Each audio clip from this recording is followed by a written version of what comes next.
তো আজকে আমি যে জিনিসটা এক্সপ্লেন করব সেটা হচ্ছে কার্টেশিয়ান কোঅর্ডিনেট সিস্টেম থেকে আমরা কিভাবে পোলার কোঅর্ডিনেট সিস্টেমে যেতে পারি।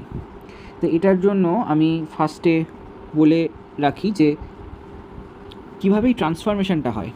ট্রান্সফরমেশনটা খুব সহজ, কিন্তু আজকে যেটা নিয়ে আমি কথা বলবো সেটা হচ্ছে যখন আমরা কার্টেশিয়ান কোঅর্ডিনেট সিস্টেম থেকে পোলার কোঅর্ডিনেট সিস্টেমে যাওয়ার চেষ্টা করছি তখন এই অ্যাঙ্গেলটা আমরা কীভাবে চুজ করব, সেই অ্যাঙ্গেলটা নিয়ে একটু কনফিউশন হয়। এই কনফিউশনটা কীভাবে আমরা দূর করব, এটাই হচ্ছে আজকের ভিডিওর আমার মোটিভ। তো দেখা যাক যে ফার্স্টে আমরা কার্টেশিয়ান থেকে যখন পোলার কোঅর্ডিনেট সিস্টেমে যাচ্ছি তখন কীভাবে ট্রান্সফরমেশনটা করব। খুব ইজি। সেটা হচ্ছে সাপোজ আমার এরকম একটা রেক্ট্যাঙ্গুলার সিস্টেম রয়েছে, রেক্ট্যাঙ্গুলার কার্টেশিয়ান সিস্টেম। তো আমরা এখানে একটা জেনারেল পয়েন্ট যদি নিই, যদি একটা জেনারেল পয়েন্ট নিই, ঠিক আছে, পয়েন্টটাকে আমি বলছি পয়েন্টার কোঅর্ডিনেট, পোলার কোঅর্ডিনেট হচ্ছে আর কমা থিটা, আর তার যে কার্টেশিয়ান কোঅর্ডিনেট সেটাকে আমি বলছি এক্স কমা ওয়াই। তাহলে অবভিয়াসলি বোঝাই যাচ্ছে যে এই পয়েন্টটা থেকে আমি যদি পোলার হিসাবে ভাবতে গেলে আমি পোল থেকে যদি এই পয়েন্টটাতে একটা লাইন টানি তাহলে এই যে লাইনটা সেটাই হচ্ছে আমার রেডিয়াস ভেক্টর, তার সেটা হচ্ছে আর আর পজিটিভ এক্স অ্যাক্সিস সেটাকে আমরা পোলার অ্যাক্সিস হিসেবে কল্পনা করছি। তো পজিটিভ এক্স অ্যাক্সিস আর এই লাইনটার মধ্যেকার যে অ্যাঙ্গেল সেটাই আমার পোলার হিসেবে ভাবতে গেলে সেটা হচ্ছে আমার ভেক্টোরিয়াল অ্যাঙ্গেল, তো সেটা এখানে থিটা। আর এই পয়েন্টটা থেকে আমি যদি একটা পারপেন্ডিকুলার টানি পজিটিভ এক্স অ্যাক্সিসের উপর, তাহলে আমরা জানি যে এই লেন্থটা হবে এক্স আর এই লেন্থটা হবে ওয়াই। তো সুতরাং বোঝাই যাচ্ছে যে এখানে এক্স হচ্ছে আর কস থিটা আর ওয়াই হচ্ছে আর সাইন থিটা, ঠিক আছে। আর বাই পিথাগোরাস থিওরেম আমরা আরকে লিখতে পারি as root under x square plus y square. আর একটা সেটা হচ্ছে অ্যাঙ্গেলটাকে আমরা লিখতে পারি যে tan of theta is nothing but y by x. তো এই কটা জিনিস দিয়ে আমার ট্রান্সফর্ম হয়ে যাবে, ইদার আমি কার্টেশিয়ান থেকে পোলারে যেতে চাইছি বা পোলার থেকে কার্টেশিয়ান আসতে চাইছি। দুটোর ক্ষেত্রে এই কটা জিনিস মানে x equals to r cos theta, y equals to r sine theta, r equals to root under x square plus y square, tan theta equals to y by x, এই কটা জিনিস দিয়ে আমার হয়ে যাবে কাজ। কিন্তু পোলার থেকে কার্টেশিয়ানে যাওয়া খুব সহজ। জাস্ট সাপোজ আমি বললাম পোলারে একটা পয়েন্ট বললাম যে 3,60 ডিগ্রি। জাস্ট আমাকে কি করতে হবে না, আমাকে করতে হবে যে এক্স আর ওয়াইটাকে বার করতে হবে। তো x is just r cos theta, মানে 3 cos 60 আর 3 sin 60, এটাই হচ্ছে আমার কার্টেশিয়ান কোঅর্ডিনেট। কিন্তু আমি যদি কার্টেশিয়ান থেকে পোলারে আসতে চাই তাহলে ব্যাপারটা খুব সহজ, কিন্তু এই অ্যাঙ্গেল চুজ করাটা ইজ কনফিউজিং। সেটা আমরা একটু দেখে নেব। আগে আমরা ফ্যালাসিটা বুঝে নিই যে অ্যাঙ্গেল চুজ করাটা কনফিউজিং কেন, কোথায় এই কনফিউশনটা লাই করছে বা ফ্যালাসিটা কোথায় হচ্ছে। তো আমি সেকেন্ড কোয়াড্রেন্টে একটা পয়েন্ট নিচ্ছি -1,1। এবারে আমি বললাম যে এটাকে পোলার কোঅর্ডিনেটে আমি কত লিখতে পারি। তো আমরা জানি যে ট্যান থিটা হচ্ছে ওয়াই বাই এক্স, আবার y equals to r sine theta আর এক্স হচ্ছে আর কস থিটা, তাই তো।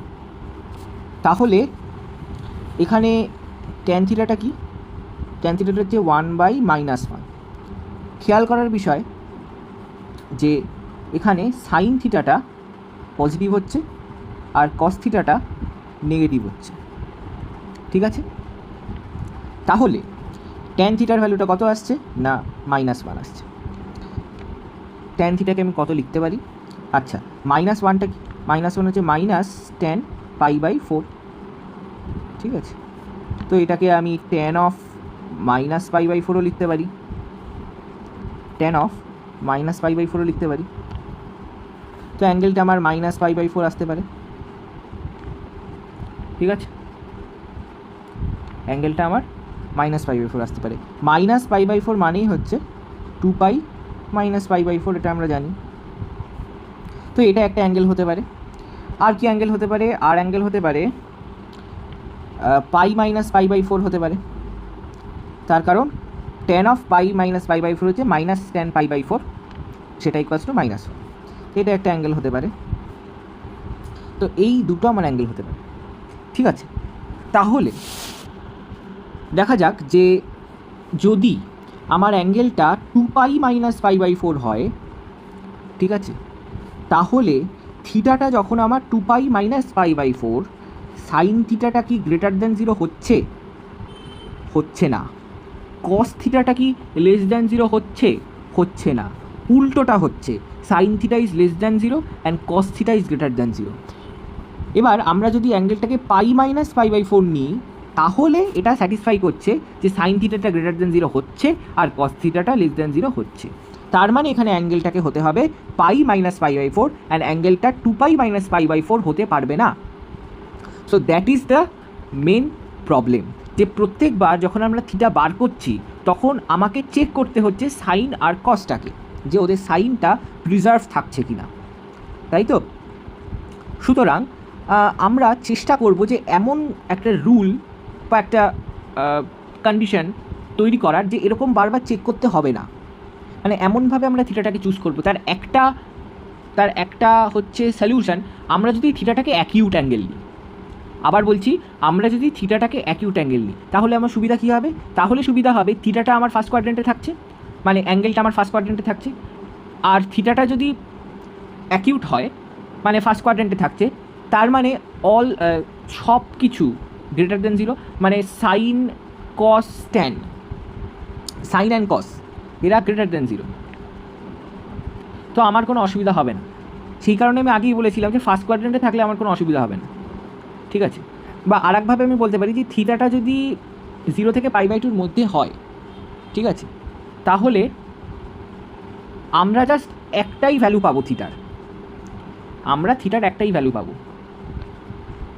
তো সেক্ষেত্রে আমার কোনো অসুবিধা হবে না।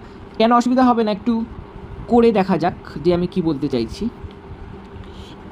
সাপোজ আমি থিটাটাকে tan আলফাকে আমি নিচ্ছি mod of y/x, mod of y/x, ঠিক আছে। tan আলফাকে নিচ্ছি মড অফ y/x আর tan থিটাকে নিচ্ছি y/x, মানে উইথ সাইন আর কি। আর tan আলফাটাকে নিচ্ছি উইদাউট সাইন। কেন উইদাউট সাইন আমি নিতে পারছি? তার কারণ হচ্ছে আলফাটা আমার 0 থেকে পাই/2 এর মধ্যে রয়েছে, 0 থেকে পাই/2 এর মধ্যে রয়েছে। আচ্ছা, পাই/2কে কিন্তু আমরা ইনক্লুড করবো, 0কেও ইনক্লুড করবো, যাই হোক। তো এটা অ্যাকিউট অ্যাঙ্গেল। সুতরাং আমরা এই আলফাটাকে নিয়ে কাজ করব, থিটাটাকে নিয়ে নয়, তাহলেই আমার কোনো অসুবিধা হবে না। এবার আমরা দেখি যে এক একটা কোয়াড্রেন্টে আলফার ভ্যালু আর থিটার ভ্যালুটা কী আসবে আমার। সাপোজ আমি ফার্স্ট কোয়াড্রেন্ট নিয়ে কাজ করছি। ফার্স্ট কোয়াড্রেন্টে আমার পয়েন্টটা এরকম আছে, ঠিক আছে। তো এখানে থিটা হচ্ছে এটা, আর সেটাই আলফা, কারণ থিটা এখানে অ্যাকিউট, তো ওইটার ক্ষেত্রে অবভিয়াসলি কোনো অসুবিধা নেই। নেক্সট যাই সেকেন্ড কোয়াড্রেন্টে আমি এই পয়েন্টটা, মানে একটা পয়েন্ট, সাপোজ পয়েন্টটা আছে -a, b, পয়েন্টটাকে কী নিলাম? -a, b। তো এইটার লেন্থ কী হবে? a, আর এটার লেন্থ কী হবে? b। b/a এটা হচ্ছে আমার tan আলফা। তো আলফা অ্যাঙ্গেলটা কী হবে? এই অ্যাঙ্গেলটা আমার হবে আলফা। তো কারণ tan আলফা আমার হতে হবে মড অফ y/x, তো সেটা হচ্ছে b/a। তো থিটাটা কি? থিটাটা হচ্ছে এটা হচ্ছে আমার থিটা, এই অ্যাঙ্গেলটা। তাহলে আমরা এই আলফা থেকে থিটাতে কিভাবে যাব, এটাই হচ্ছে প্রশ্ন। এটাকে আমি একটু ফ্রেশ করে আঁকছি। একটা আঁকলে পরেরটা অটোমেটিক্যালি ক্লিয়ার হয়ে যাবে। এই অ্যাঙ্গেলটা হচ্ছে আমার থিটা, আর এই অ্যাঙ্গেলটা হচ্ছে আমার আলফা। ঠিক আছে, তো শুরু করা যাক। আমি এইখান থেকে স্টার্ট করলাম, পজিটিভ এক্স অ্যাক্সিস থেকে স্টার্ট করলাম। ফার্স্টে আমি অ্যান্টি ক্লকওয়াইজ পাই অ্যাঙ্গেল গেলাম। ঠিক আছে, অ্যান্টি ক্লকওয়াইজ পাই অ্যাঙ্গেল গেলাম। তো যখন আমরা এখানে গেলাম তখন আমরা লাইনটা সাপোজ এরকম একটা লাইন পেলাম। ঠিক আছে, তো এর ক্ষেত্রে আমার পজিটিভ এক্সের সঙ্গে এর অ্যাঙ্গেলটা কত না পাই। এবার আমি এই পয়েন্ট থেকে ক্লকওয়াইজ আলফা অ্যাঙ্গেল ঘুরলাম, ক্লকওয়াইজ আলফা অ্যাঙ্গেল ঘুরলাম, ঘুরে কোন জায়গায় আসলাম না এই লাইনটাতে আসলাম। এই লাইনটা মানে যেই লাইনটা আমার গিভেন সেই লাইনটাতে আসলাম। ঠিক আছে, তাহলে আমরা কতটা রোটেশন করলাম? আমরা রোটেশন করলাম পাই, অ্যান্টি ক্লকওয়াইজ যেহেতু সেই কারণে প্লাস, তারপরে আমরা ক্লকওয়াইজ আলফা ঘুরলাম মানে অ্যান্টি ক্লকওয়াইজ মাইনাস আলফা ঘুরলাম। তাহলে রোটেশনটা আমার কি হলো? পাই মাইনাস আলফা। তার মানে আমরা এক্স অ্যাক্সিসের সঙ্গে মানে পজিটিভ এক্স অ্যাক্সিস থেকে আমরা কতটা অ্যাঙ্গেল ঘুরে এই যে গিভেন লাইনটা সেই লাইনে এলাম। আমরা কতটা অ্যাঙ্গেল ঘুরলাম না পাই মাইনাস আলফা অ্যাঙ্গেল ঘুরলাম। তাহলে এই পজিটিভ এক্স অ্যাক্সিসের সঙ্গে আমার গিভেন লাইনের যে অ্যাঙ্গেলটা সেটা হচ্ছে থিটা। তো সেই থিটাটাই হচ্ছে আমার পাই মাইনাস আলফা। সো আমি থিটাটাকে পেয়ে গেলাম পাই মাইনাস আলফা। ঠিক আছে, সিমিলারলি আমরা যদি থার্ড কোয়াড্রেন্টটা দেখি, তাহলে থার্ড কোয়াড্রেন্টে একটা পয়েন্ট রয়েছে আমার। সেই পয়েন্টটায় এখানে আলফা অ্যাঙ্গেলটা কী হবে না, এখানে আলফা অ্যাঙ্গেলটা হবে এইটা। কেন আলফা অ্যাঙ্গেল এটা হবে? তার কারণ এই পয়েন্টটা যদি আমি নিই, এখানে এক্সটাও নেগেটিভ ওয়াইটাও নেগেটিভ, সেই কারণে আমি পয়েন্টটাকে নিচ্ছি মাইনাস এ কমা মাইনাস বি। তাহলে এই যে ডিস্টেন্সটা সেটা হচ্ছে বি, আমি ডিস্টেন্স নিয়ে কথা বলছি, আর এই ডিস্টেন্সটা হচ্ছে এ। তাহলে এখানে আমার tan alpha obviously b by a. আর থিটাটা কি? এখানে থিটাটা হচ্ছে এক্স অ্যাক্সিস থেকে আমি মেজার করছি এই অ্যাঙ্গেলটাকে। এবার দেখা যাক যে এখানে আমি কিভাবে থিটাটাকে বার করি। আমি রংটা চেঞ্জ করছি।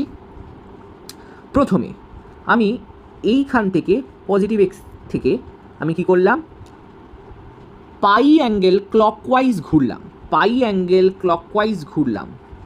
তার মানে অ্যান্টি ক্লকওয়াইজ কত ঘুরলাম? মাইনাস পাই। তো অ্যান্টি ক্লকওয়াইজ, তো আমরা এই লাইনটাকে অবটেন করলাম, এই লাইনটার এক্স অ্যাক্সিস থেকে পজিটিভ এক্স অ্যাক্সিস থেকে তার অ্যাঙ্গেলটা কত? মাইনাস পাই। ঠিক আছে, এবার এইখান থেকে আমি আবার অ্যান্টি ক্লকওয়াইজ ঘুরলাম অ্যাঙ্গেল আলফা। তাহলেই আমরা আমাদের গিভেন লাইনে পৌঁছে গেলাম। যেহেতু অ্যান্টি ক্লকওয়াইজ আলফা ঘুরলাম সেই কারণে প্লাস আলফা। তাহলে আলটিমেটলি আমরা পজিটিভ এক্স অ্যাক্সিস থেকে কতটা অ্যাঙ্গেল ঘুরে এই গিভেন লাইনে আসলাম না, আমরা ঘুরলাম মাইনাস পাই প্লাস আলফা, অথবা মাইনাসকে কমন নিলে minus of pi minus alpha angle ঘুরলাম। তাহলে আমার থিটাটা কি হলো না, থিটাটা হচ্ছে minus of pi minus alpha. ঠিক আছে, এবার আমরা ফোর্থ কোয়াড্রেন্টটা দেখব, সেখানে কি হয়। ফোর্থ কোয়াড্রেন্টটাতে আমরা একটা পয়েন্ট নিয়ে নিলাম। পয়েন্টটা এখানে হবে এ কমা মাইনাস বি। ঠিক আছে, এরকম একটা পয়েন্ট নিলাম। তো এখানের আলফাটা কী হবে? হবে এইটা অ্যাঙ্গেলটা। তাহলে এটা খুব ইজি, তার কারণ এখানে থিটাটা কত? থিটাটা হচ্ছে আমার এই অ্যাঙ্গেলটা, তাই তো? এইটা হচ্ছে থিটা। তো আমরা এটা কিভাবে অবটেন করব না, আমরা এইখান থেকে মাইনাস আলফা ঘুরলাম, জাস্ট মাইনাস আলফা ঘুরলাম, মানে এক্স অ্যাক্সিস থেকে অ্যান্টি ক্লকওয়াইজ আমরা মাইনাস আলফা ঘুরলাম, তাই তো? কারণ আমরা ক্লকওয়াইজ আলফা অ্যাঙ্গেল ঘুরলাম, তার মানে anti clockwise minus alpha angle ঘুরলাম, তার মানে থিটাটা ইকুয়ালস টু মাইনাস আলফা। তাহলে এবার একটু সাম আপ করা যাক যে আমরা চারটে কোয়াড্রেন্টে কী কী করলাম। যেহেতু আলফাটা আমার কী ছিল? আলফা ছিল tan inverse mod of y by x. আমরা জানি যে tan inverse mod of y by x যেহেতু পজিটিভ ওয়াই বাই এক্সটা, এখানে ট্যান ইনভার্সের যে রেঞ্জটা সেটা মানে আলফা অ্যাঙ্গেলটা যেহেতু 0 থেকে পাই/2, তো এই ট্যান ইনভার্সটাও তাই হবে। মানে tan inverse mod of y by এক্সের রেঞ্জটাও কী হবে, 0 থেকে পাই/2 এর মধ্যে। তো সেটা নিয়ে কোনো অসুবিধাই নেই। মানে আলফাটাকে আমরা এমনভাবে নেব যে আলফা অ্যাঙ্গেলটা আমরা অ্যাকিউট অ্যাঙ্গেল হিসেবে নিয়েছি, সেই কারণে tan alpha equals to something যদি থাকে তাহলে আলফা বার করতে গেলে আমার কোনো ঝামেলাই করতে হবে না, জাস্ট যেই অ্যাকিউট অ্যাঙ্গেলটা হয় সেটাই আমরা শুধু নিয়ে নেব। তাহলে ফার্স্ট কোয়াড্রেন্ট যদি হয়, মানে পয়েন্টটা যদি ফার্স্ট কোয়াড্রেন্টে থাকে, তখন আমরা থিটাটাকে কী নেব না থিটাটাকে আমরা নেব আলফা, মানে যা ছিল তাই নেব। যদি সেকেন্ড কোয়াড্রেন্ট হয় তখন আমরা থিটাটাকে কী নেব না পাই মাইনাস আলফা, তাহলে pi minus tan inverse mod of y by x নেব। যদি থার্ড কোয়াড্রেন্ট হয় তখন আমরা কী নেব minus of pi minus alpha, which is nothing but tan inverse minus of pi minus tan inverse mod of y by x. আর যদি fourth quadrant হয় তাহলে আমরা কী নেব minus alpha, which is nothing but 2 pi minus alpha. ঠিক আছে, কারণ মাইনাস আলফা মানেই হচ্ছে 2 পাই মাইনাস আলফা, আর সেটা equals to 2 pi minus tan inverse mod of y by x. ঠিক আছে, তাহলে এবার আমরা যেই থার্ড কোয়াড্রেন্টে গিয়ে আটকে গেছিলাম না, আমরা সেকেন্ড কোয়াড্রেন্টের একটা পয়েন্ট নিয়ে আমরা ফ্যালাসিটাকে দেখিয়েছিলাম যে কী ভুল হচ্ছে। এবার আমরা থার্ড কোয়াড্রেন্টের একটা পয়েন্ট নিয়ে না, আমরা ওই সেকেন্ড কোয়াড্রেন্টে যেই পয়েন্টটা নিয়ে আমাদের একটা কনফিউশন হচ্ছিলো সেটাই আমরা নিয়ে এই রুল ফলো করে দেখব যে আমাদের ফ্যালাসিটা দূর হচ্ছে কি না। দেখা যাক, আমরা পয়েন্টটাকে কী নিয়েছিলাম -1,1, তাই তো। তো এখানে ট্যান থিটা এসেছিল কত, আমরা এখানে বার করব ট্যান আলফা কত আসবে এখানে মড অফ 1/-1, তার মানে আলফা ইকুয়ালস টু পাই/4। ঠিক আছে, এবার যেহেতু সেকেন্ড কোয়াড্রেন্ট আমার থিটাটা কী হবে না পাই মাইনাস পাই/4। আমরা ওখানেও দেখেছিলাম যে অ্যাঙ্গেলটা আমার পাই মাইনাস পাই/4 হবে। থার্ড কোয়াড্রেন্টে একটা পয়েন্ট নিই -1, -1, এখানে ট্যান আলফা কী আসবে মড অফ -1/-1, তাহলে আলফা আসবে সেম পাই/4। তো থিটাটা কী আসবে না minus of pi minus alpha, which is minus of pi minus পাই/4, মানে মাইনাস অফ 3 পাই/4। এটাকে আমরা 2 পাই মাইনাস 3 পাই/4ও লিখতে পারি। ঠিক আছে, তো এটাই হচ্ছে রুল। তো রুলটাকে আরেকবার যদি আমি বলি যে ফার্স্ট কোয়াড্রেন্টে থাকলে আলফা, সেকেন্ড কোয়াড্রেন্টে থাকলে পাই মাইনাস আলফা, থার্ড কোয়াড্রেন্টে থাকলে minus of pi minus alpha, fourth কোয়াড্রেন্টে থাকলে মাইনাস অফ আলফা।